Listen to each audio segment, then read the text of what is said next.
আসসালামু আলাইকুম।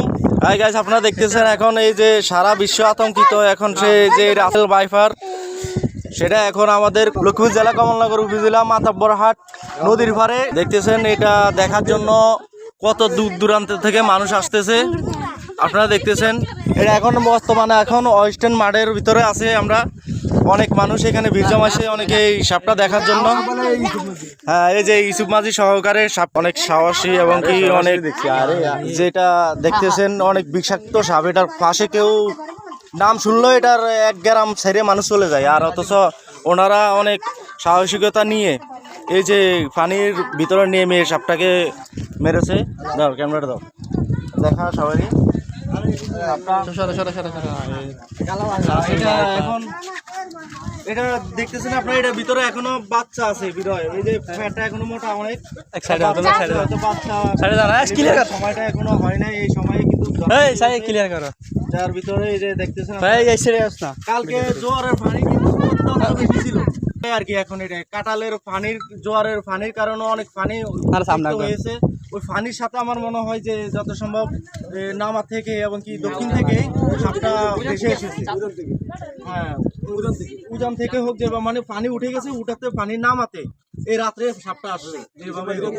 এখন সবাই উপকূলে যারা আছেন নদীর পাড়ে আশেপাশে এবং কি যে নদীর পাড়ে যারা বসবাস করেন, আমরাও নদীর পাড়ে বসবাস করি, তো এগুলা কিন্তু সতর্ক থাকবেন।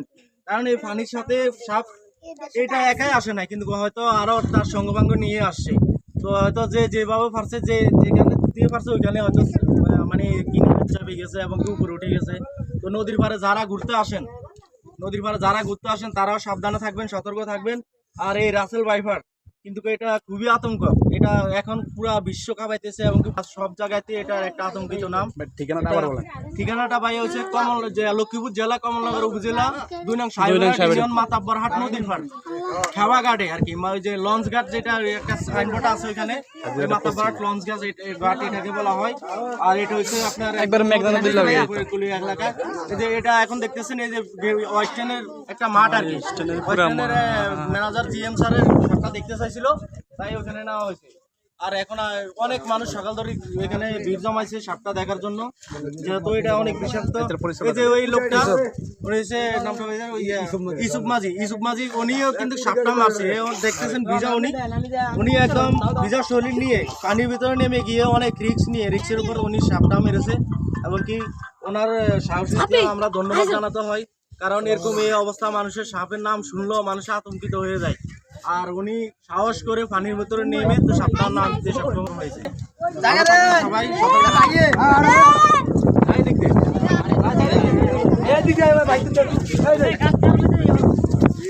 একদম কালা টালন